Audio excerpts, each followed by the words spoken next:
RPGs, aka role-playing games. When I was younger, I loved RPGs. Whoa, stop that. That's enough of that. That's enough. Thank you. When I was younger, I loved RPGs and played a lot of them. Hell, Final Fantasy VII is in a very tight race for my favorite game of all time. I haven't played many for the last few years though, and I missed them, so I wanted to get back on the scene and try to find some hidden gems, which I absolutely did. This was such a fun video because there are really only 3 games of the 20 that I don't think I'll play again. So there's a ton of quality on this list, as well as a good bit of variety, so there should be something for everyone here. And best of all, they're all free. I played 20 free RPGs for 2 hours each and ranked them based on how likely I was to continue playing them. 20 RPGs, 40 hours, all the default RPG Maker music and sound effects you can stand. This is my story. Very quickly, I just want to say that it's entirely possible that some of these games get a lot better or a lot worse the longer you play them. So what I'm really ranking and reviewing here is how good I think the initial hook is in these games. There are a couple that I finished in the 2-hour window I gave myself for this video, so obviously those are getting more of a full review, but I just wanted to be clear that if a game you love got a bad rank, it either just wasn't for me or I perhaps needed to play it longer than 2 hours, which let's be honest, if I need to play your game for more than 2 hours to want to keep playing it, you might just need to make the first 2 hours of your game better, you feel me? All that being said, let's just jump into it. At number 20, we have the Oni Sellsword. This game was made with RPG Maker, and I know that because I recognize all of the very default assets and music the game uses. Seems like whoever made this game was much more interested in telling a story than making a game. I wanted to like it. I honestly don't think the writing was terrible or anything. I will say I'm not really sure what's going on with the art in this one though. You get a full body image of a character when they join your party, and I'm certainly not trying to make any accusations here, but it looks to me like an AI generated image that was not given any sort of follow-up instructions. Like whatever was given on the first try was just taken. I'm not really sure what's up with Xavier's arm here. The gameplay is very much what you'd expect from someone's first attempt at an RPG Maker game. I don't know if this was your first time making a game, but that's what it feels like. There doesn't seem to have been a ton of time spent on map design or making areas make much sense. The King's Throne Room just looks like a big kitchen with a jail cell in the corner. I also kept running into an issue where Xavier kept inexplicably doing 0 damage in fights. It definitely felt like a bug. The final straw for me was having an enemy needing 1 more hit to die, having that enemy put me to sleep, and then staying asleep for 4 turns in a row so it could kill me. I hate to seem like I'm being so negative, especially about a free game, but damn man, change the default music and sound effects at least. It honestly feels to me like whoever made this game needs to find a different medium to tell their story. I'm interested in the story, I like the characters well enough, I wouldn't mind seeing where this goes, but unfortunately I don't want to know bad enough to keep playing this game. Number 19 is the Throne of Bernicia. It's another RPG Maker game that seemingly changed none of the default stuff. Same music, same sound effects, sprites, characters, etc. This is seeming like a bit of a widespread issue with RPG Maker games. RPG Maker is an amazing tool, you can do some really cool stuff with it, as we'll see throughout the rest of this video. But when you make a game with it and don't even change any of the default stuff, you're basically relying solely on your ability to write a story to make people interested enough to keep playing, and from what I'm seeing, this is not going to be the case most of the time. This may again very well be someone's first attempt at a game, but the market is pretty saturated with RPG Maker games that couldn't even be bothered to change the music or sound effects, and if it seems like you didn't care enough to do that, no one is going to care enough to play your game, you know? I know that sounds a little harsh, and it's not meant to be mean, but it's something to consider if you're going to use RPG Maker. Take a little extra time and figure out how to get some different music in, maybe make your own tile sets, at the very least don't use the default characters. Spend some time making something, anything different.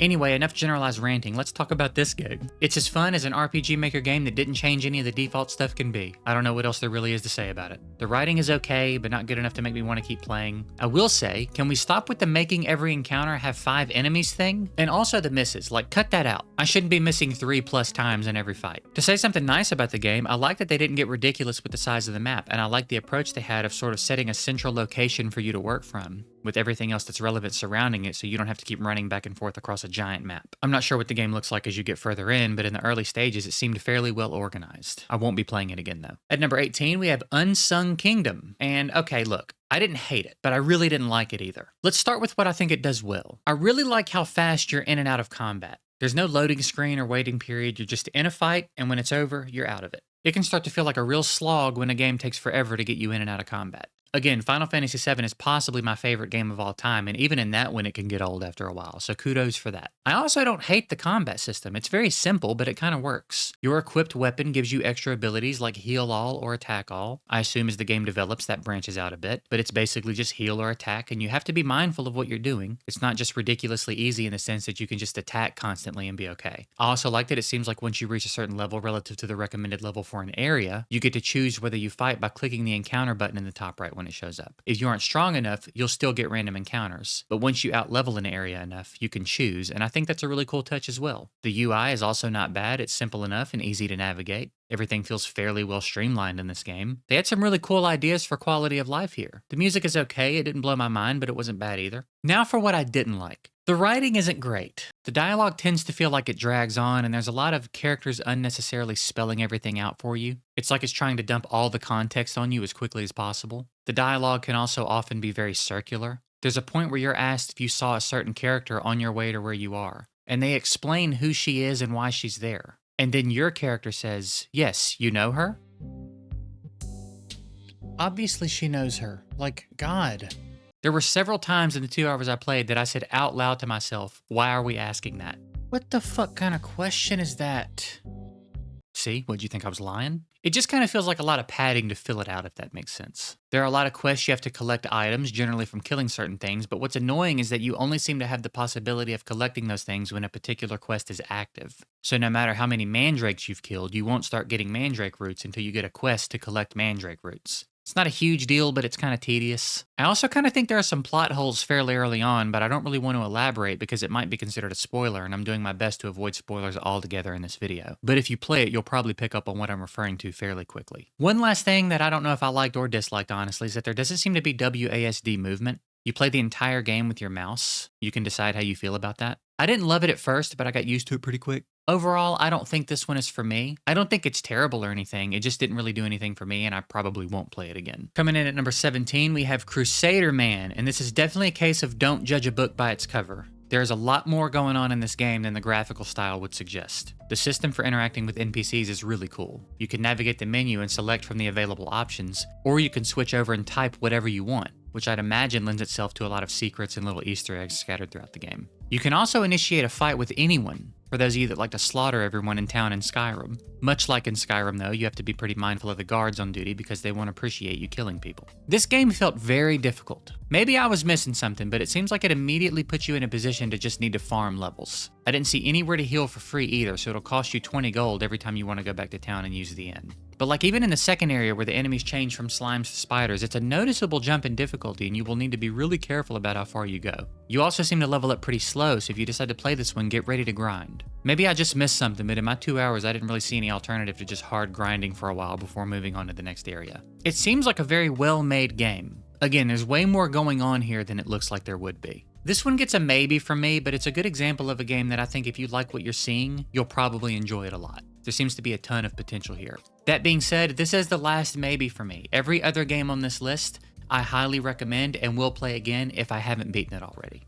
Number 16 is Confess My Love. This is a fairly unique little game, at least in my experience, and a very cool utilization of RPG Maker. It's a puzzle game of sorts where you're a boy named Willie who's in love with a girl in his class, and you're trying to confess your love with her in different ways to see if anything works, with the ultimate goal of the game seeming to be to unlock all of the endings. Based on Steam achievements, there seems to be 20 or 21 endings. There are definitely 20, but there's also a hidden achievement, and I have no idea what that could be if not another ending. I was able to get 15 endings in my 2 hours. Now, as far as the way this game is built and the experience it delivers, I think it's really cool and fun. I enjoyed it a lot. I do not like Willie at all. He seems like such a whiny little incel type dude. He would for sure show up in a post in r/nice guys if he was real.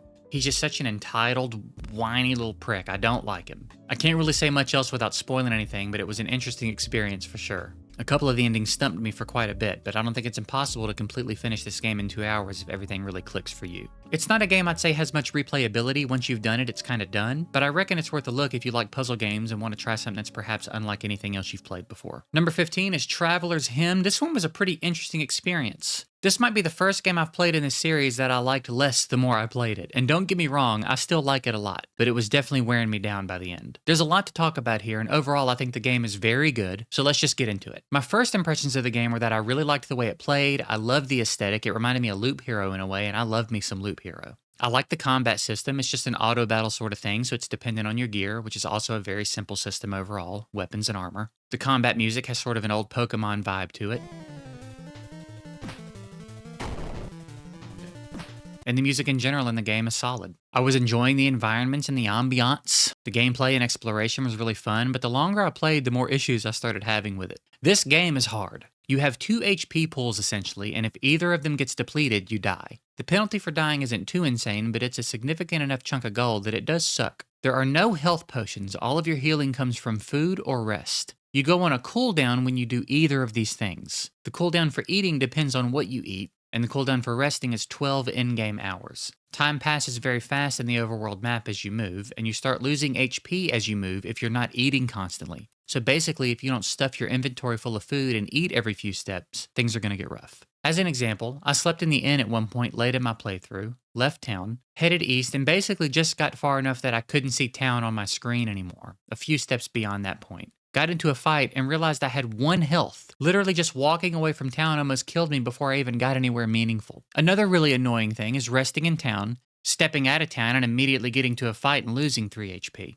Like you just paid to heal, and as soon as you step out of town, you've lost 25% of your HP. It's insane. To be clear, I'm not saying this makes the game bad or anything, it was just really dragging me down the longer I played. Having to micromanage my steps in the overworld map like this doesn't really fit the rest of the vibe of the game in my opinion. Just seems like a weird thing to add. Like unnecessary difficulty or something. I can't imagine playing this game and not dying a lot. That's really my only big gripe though, and I don't even know if I'd say it's an objectively valid gripe. I think I was just playing the game wrong. I probably need to slow down and respect the passage of time, distance element to the overworld exploration. Other than that, I think the world is very cool. I like the combat, the dialogue, and missions and side missions are all fun and engaging. I was very interested in actually exploring the world. The locations are all interesting with a lot to do, some cool lore spread throughout the world. I dig it all a lot. I just don't have any interest in having to babysit my guy every few steps and constantly be looking for things to cook to keep myself alive as I walk. Still a great game, and maybe if you know what you're getting yourself into beforehand, that won't be as annoying and you'll have a blast playing this one. I'll more than likely go back and finish this game.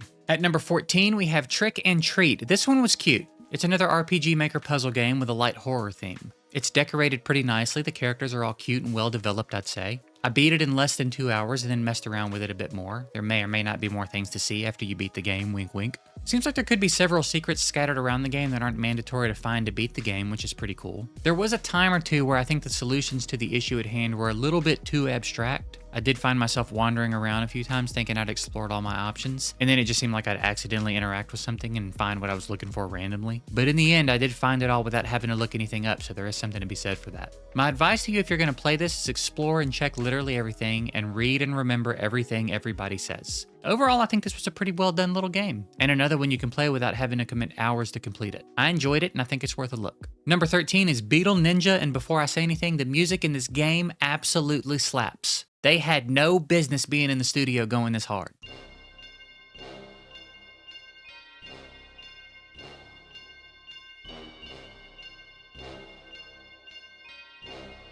The game itself is interesting. You're a little beetle ninja for hire, so you operate out of your office and take jobs from your phone that fly you to different places in the world to deal with a variety of problems. There's also a little town you live in that you can explore and buy stuff and more, I assume, as the game goes on. The combat is fairly standard RPG Maker stuff, but I think they got really creative overall with what's possible with the software. It's kind of a neat little concept to have a home base that you operate out of like this for a game of this style. And I think visually they did some really cool shit compared to a lot of what I've seen done with RPG Maker. I don't know that I had a particularly solid grasp on what was really going on or where the story was headed, but it's a cute enough little game that it's worth a play. There's some mention of a cataclysm on the 14th day, but I didn't make it there in my time playing, so if you want to know what that is, you'll have to go play it. At number 12, we have Princess Remedy in a World of Hurt. This is a really fun little bite-sized RPG. I beat it in about 45 minutes and honestly it flew by. You play as Princess Remedy, who is sent down to Hurtland to heal everybody through a little bullet hell style combat system. It's got a really cool style to it. There are tons of secrets and hidden areas and inside jokes, I assume, for the devs. It's a cute little game. There are a few difficulty options for some replayability, and I could see this one being particularly fun for people who like to do challenge runs, trying to beat the game without getting hit or speed running it or something like that. The music is pretty dope. Again, I like the style. The gameplay is really fun. Overall, it's just a cute, solid experience, and you can easily knock it out in one sitting if you're looking to add a game to your list of games beaten. Not a ton else to say about it, but I do recommend it. Number 11 is Pascal's Requiem, and I ended up liking this game a lot more than I was expecting to. It's got an interesting little look to it, almost like when Pokemon started updating their aesthetic around like Diamond or Pearl. Seems like that could have been some of the inspiration here. The story isn't bad. I won't say much about it as usual to avoid any spoilers, but it's actually a pretty decent little story. It's sort of the typical big corporation RoboCorp in this case, and no, I didn't just have a stroke saying RoboCop. It's called RoboCorp, and they're the big evil corporation doing bad things and we're trying to stop them. The music is surprisingly good, very obviously inspired by the music of Final Fantasy.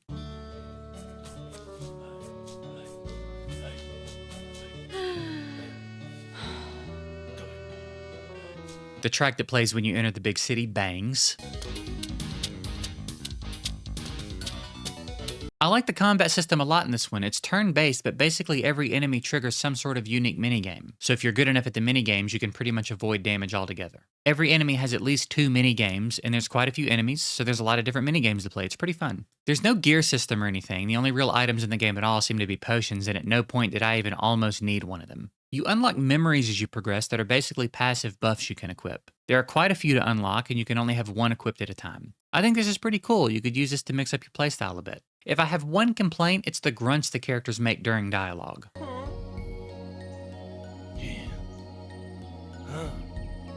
Oh, and there's a part right at the beginning where a guy's hiding in a bush, and the sounds coming out of that bush when you get close are horrifying.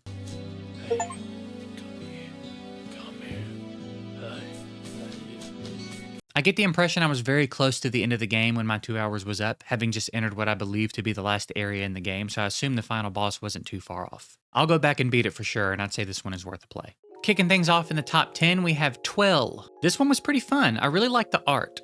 It is kind of difficult, but that's not really an issue because there doesn't seem to be too much of a penalty for dying. It has some really good puzzle solving. The combat's okay. It's not turn-based, and there's some skills and upgrades and stuff, but I wasn't really into the combat, to be honest. The exploration and puzzles are great, though, and the game looks fantastic. I think they gauge progression pretty well, unlocking items that allow you to do things. There also seem to be mini-games scattered throughout the world, which is always cool. I didn't really get too deep into the story. Some of the puzzles and areas to clear take a pretty good while, which isn't a bad thing. It also seems like this could be a pretty big game. On the map, there are 8 big areas, and I was working my way through the second one when my 2 hours was up. All in all, I think this one's pretty cool, and it's fairly likely I'll go back and finish this game. At number 9, we have Franzen, and this is an interesting one, and I want to make sure I give this one an appropriate review. If I do it the way I hope to, you'll come out of this thinking it's good and interested in playing it, but I do have some issues. First, I'll start off by saying it's a great looking game. There was definitely a lot of time put into the way that this game looks, and I see the vision. I feel like there's a lot of potential with the story. I like the style. There's definitely something here. The game lacks any sort of settings menu, which will never stop being crazy to me. Why anyone would make a game without any kind of adjustable settings is beyond me, especially if you're going to crank the music up to 100. There's no autosave, which is something to be weary of if you decide to play, and I think where the bulk of my mixed feelings come from. I know that's not incredibly uncommon with this type of game, but I still think it's worth mentioning. And I think because I'd played several other games before this, I wasn't really in the right frame of mind for a game that's as difficult and punishing as this one. It's also the only game I've ever seen that makes you purchase the tutorial, and then the tutorial just explains to you the basic mechanics of every RPG. So that's a little goofy. I played for about an hour until finally dying because every enemy I fought in this area poisoned me and I didn't have enough antidotes. So when I made it to my first real boss fight, my characters were basically already dead. The writing was good. Again, the story seemed like it had a lot of potential to be interesting, and I really do like the way the game looks. The combat moves pretty slow, even on auto. Overall, it seems like quite a bit of attention was put into this game from what I was able to garner from the first hour or so of gameplay, but unfortunately, I don't know what comes after that because by the time I made it back to where I was, my 2 hours was up. It's a shame that tutorial I had to purchase didn't let me know I should stock up on antidotes or save every few minutes because I would have liked to have seen a little more of the game. I will go back and give this another go at some point. At number 8, we have the very brief and meaningless adventures of Hero Man, and this is such a cool little game, dude. I love this concept. It's a bit of a satirical take on the old school RPG, and they did a really good job with it. It's interesting in the sense that it's designed to be beaten several times. The game itself is fairly short, but what gives it depth and replayability is that there are several different endings for you to try to find. 18 as far as I can tell. Some of them are pretty silly. I actually completed my first ending within the first 4 minutes of playing the game. There's a lot of humor in the game, and I thought it was all pretty well done. I got several good laughs in my time playing. Don't let all that fool you though, it's not what I'd call easy. You're going to want to pay attention to what you're doing and really get familiar with your healing spells and items. In my 2 hours, I managed to find 5 endings, so you could really get some mileage out of this one, I think. It's kind of cool in the sense that you can just hop in and try to find a new ending and be done for a bit if you like. Also, the soundtrack slaps.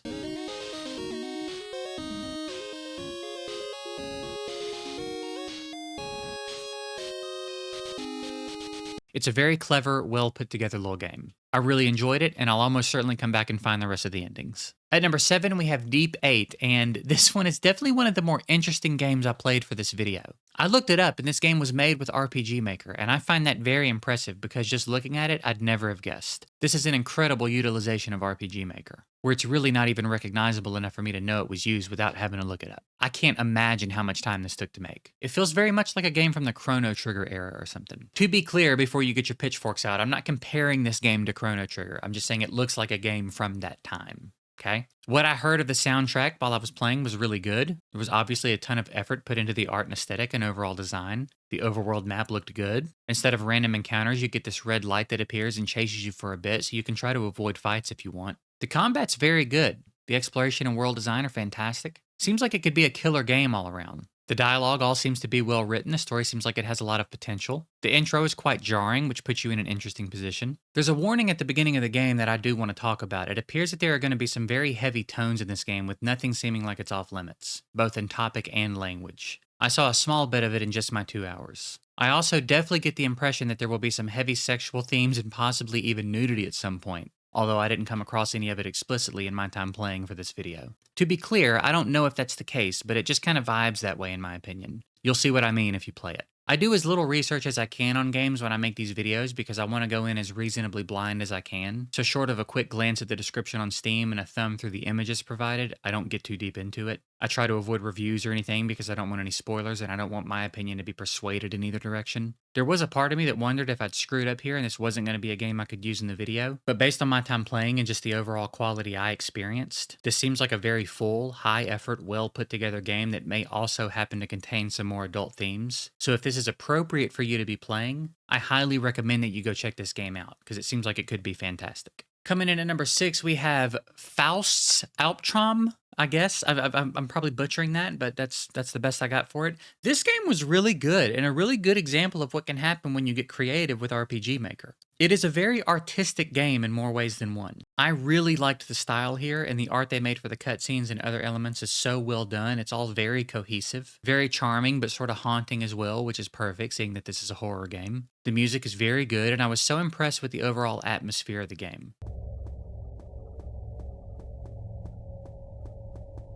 The ambient sounds and the utilization of space and distance is just fantastic. There's even a distinct style to the writing that I really enjoyed. It's a story-driven puzzle game, so there's no standard combat or anything, although you can sort of take damage that will dim your light radius the more you get hit, which makes things very difficult if it happens too much. It's not a huge part of the game though, at least in my 2 hours, and if you're careful enough, you can pretty much avoid it altogether for the most part. I was just getting impatient to progress. I didn't even realize how much this game had pulled me in until I checked the time and realized I'd been playing for 90 minutes, and actually started feeling the pressure of only having 30 minutes left. I'd find myself lean forward in my chair, completely tunnel vision in on what I was doing. I'm very impressed with this game. I'm also very invested and interested in finishing it, so I will definitely be doing that in the near future. We've made it to the top 5, and we're kicking things off with Grimm's Hollow, and this is just such a beautiful little game, man. This was such a good experience. It's very heavily story-driven, but that's not to take away from the gameplay. The battle system is pretty fun. It's turn-based combat with a couple of small mini-games thrown in occasionally. There are special abilities for you to learn and different ways you can build your character as you go. There's no gear system or anything, so in that sense it's a bit simplified. It's just about developing in the direction you want to develop. I didn't actually play this game for the full 2 hours because it only took me about 100 minutes to beat it, so it's an experience you could easily knock out in one sitting, and I highly recommend that you do. It's also worth mentioning that I sort of accidentally beat it as fast as I did. There were quite a few different directions to explore in one of the last areas, and I just happened to pick the direction that ended up leading to the end. So if you want to avoid that, if at any point you find yourself going straight up a bunch of stairs in front of a big waterfall and you're not ready to finish the game, don't keep going that way. As I said, it's a really beautiful little game. The art is fantastic, the music is great, it plays very smooth, and I like all the systems. The story is really good and well told. It'll hit you in the feels a little bit for sure. The general idea of the game is your character, Lavender, dies and finds herself in Grimm's Hollow. You're sort of in the in-between phase. Sometimes when someone dies, they either have too much or too little energy to fully pass on. If they have too much, they become ghosts, and if they have too little, they become reapers. Reapers seek out ghosts to reap, consuming some of their energy to help the ghosts pass on, and in turn building up their own energy so that they too will be able to pass on at some point. Pretty neat little idea. I won't go into too much more about the story as I don't want to take anything away from your experience, and since the game is pretty short, basically every beat of the story feels like it could be a spoiler if I elaborate too much. All in all, I really enjoyed this game. And I remember thinking very early on that I was definitely going to come back and complete this game outside of the 2 hour window, but it just didn't take me that long to finish. It's a fantastic game, the amount of effort that was clearly put into this is evident, and I would love to see more from this developer. Everyone should go play this game. At number 4, we have Notes from Province. This is how you use RPG Maker to make a game. This is a perfect example of how you don't necessarily have to think too far out of the box to still make a great game with this software. This isn't some unique twist on how to use RPG Maker or anything. In many ways, it's exactly what you'd expect from a classic RPG Maker game, but damn, it's just so good. The story's pretty interesting so far, there's some decent humor, the world feels full and intentionally designed, and what I mean by that is sometimes with RPG Maker games, you have big maps that just feel arbitrarily thrown together to fill space. Oni Sellsword. But every area I saw in this game felt like whoever made it had a vision and worked to fulfill it. The characters are very well designed and have a lot of personality. The combat shows a lot of promise as the game continues to develop. There are actually some systems here that could get pretty deep, it seems. The accessory system, for example, has massive potential. There are also skills you get to choose from occasionally as you level your characters up, so there's a solid amount of customization here. The jump mechanic is a nice touch, makes exploration a little more interesting. There are puzzles to solve and mini-games to play. I played the music minigame and saw hints of a fishing minigame to be unlocked at some point, and I'd assume there are more as you progress. This game feels like someone spent a lot of time really trying to make the game they wanted to make, and it really shines through, and I appreciate that so much. It feels like a very full game. There's also a bit of a building, or at the very least, home design mechanic. As you make money, you can go spend it to change the way your house looks, make it bigger, change details, furnish it, etc., which I think is such a cool touch. Oh, and there's a day and night cycle that's actually just happening. It's not triggered by events or anything. If you stand still, time will just pass in-game and you'll watch day turn to night and vice versa, with some things having to be done at certain parts of the day. How cool is that for a game like this? I'm blown away at how good this game is for what it is, and that's not meant to be a knock on RPG Maker in any way. Again, I love RPG Maker, but generally the games that really blow me away like this took some sort of unique approach and really pushed the limits of the software, and this one is just a really solid, well-made, familiar RPG. I am genuinely excited to keep playing this one. Number 3 is Excaliburian, I guess is how you say that? I am shocked this game is free. This is so polished and complete and full. It definitely rewards the seasoned RPG player in the sense that if you check all the boxes and crates and look for secrets and interesting things as you're playing, you're going to find them. The game looks fantastic. A lot of time obviously went into making this game look good. The soundtrack is solid. There are a few songs that just pop off. You're a 16-year-old prince setting out on his journey to become a man and take his father's place at the throne. The game gives you your 4 legendary pieces of equipment right away, which is a pretty cool concept, and you can't equip them until you've prayed at the appropriate altar for each piece. Each piece seems to unlock special abilities and strengths for you as well, the first of which you'll unlock pretty early on and immediately get to play around with it. I won't go into too much more detail than that, but I will say there was obviously a lot of thought put into this game. So if you have an idea about a mechanic or skill you have, it's worth trying it out to see if it works, because it probably will. A feature that I also like a lot in this one is the auto option in battle, that basically just plays one turn of a fight for you on auto, and your characters will prioritize what makes sense. If someone needs healing, they'll get healed. Magic damage dealers use magic, physical damage dealers use regular attack, etc. And it goes one turn at a time so you can engage as much or as little as you like at any point in the fight. It's clearly a love letter to old school RPGs with some fun ideas thrown in to make it interesting and more modern. Again, I can't believe it's free. I'm definitely going to go back and beat this game. At number 2, we have Noblesse, Oblige, Legacy of the Sorcerer Kings. The way this game grew on me over the 2 hours I played was pretty wild. I liked the opening sequence where you get to experience some later game style combat, even though it could be considered a little overwhelming with all the skills and mechanics. It is very text heavy in the early stages after that initial fight, to the point that I was sort of starting to lose interest. But when it starts picking up, it really gets fun and interesting.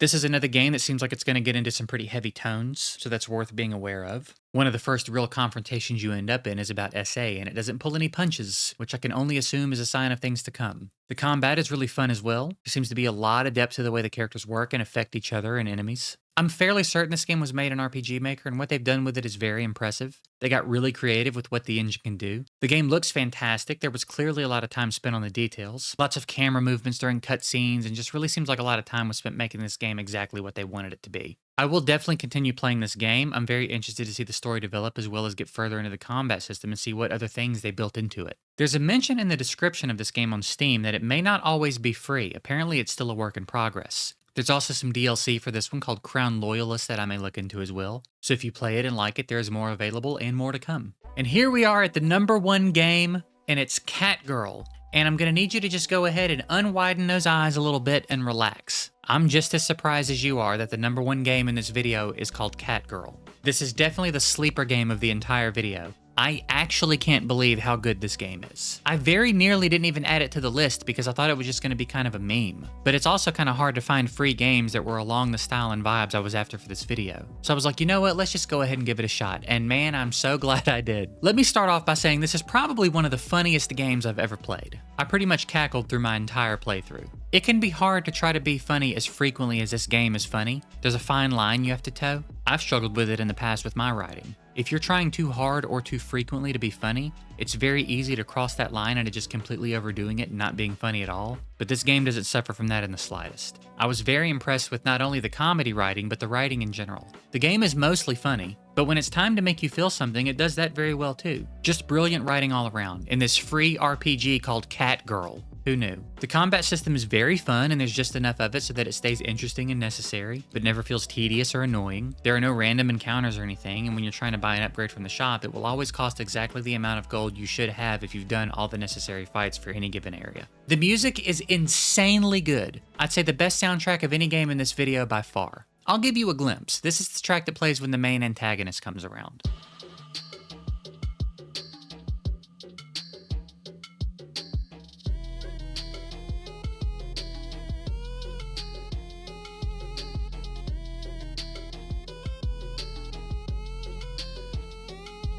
Banger, dude. That's a banger. It's a very silly game that seems to have perfectly achieved everything it set out to achieve, and I'm just so impressed with it. The developer simply goes by City Girl, so I don't know if that means this whole game was made by one person or if that's a team of people and that's just the name of the studio. But either way, I'd love to see them really go for something bigger in scale. I think they're capable of making a game that really stands out in any given niche. I would love to see something Stardew Valley-esque in terms of scale from this dev. In my 2 hours, I was very nearly at the end of the game, so I forced myself to stop playing to stay within the rules I've set for this video, but I will 100% go back and finish this game, probably shortly after recording this. I have a theory that one specific character must be based on an IRL person, particularly one that seems to have an Australian accent, but I obviously have no way of knowing, but if that's true, that's adorable. This game has so much charm and personality. I am so impressed with everything about this game. I honestly think it's a must-play. Fantastic game, highly recommend, and I really hope this isn't the last game this developer makes. I will be actively keeping an eye out for any new game announcements from City Girl. And that's going to do it for this video. Thank you for watching. Let me know if you decide to check out any of these games and what you think about them. Also, comment some RPGs you'd like to see in part 2, where I'll be including paid games, as well as other genres you'd be interested in seeing me cover in this format. If you enjoyed this, you're in luck because I have an ever-growing playlist of videos just like this for different genres, with many more to come. These are my favorite videos to make, and it's so cool that you guys enjoy them too. I found so many games that I love that I'd have not played otherwise, so thank you for showing up for these videos. If I may suggest turning on notifications, because YouTube loves not showing my videos to my subscribers for some reason. The algorithm loves it if you watch more than one of my videos in a row, so I've put a couple on the screen I think you might like. Other than that, thank you again for watching. I hope you have a good one, and we'll see you next time.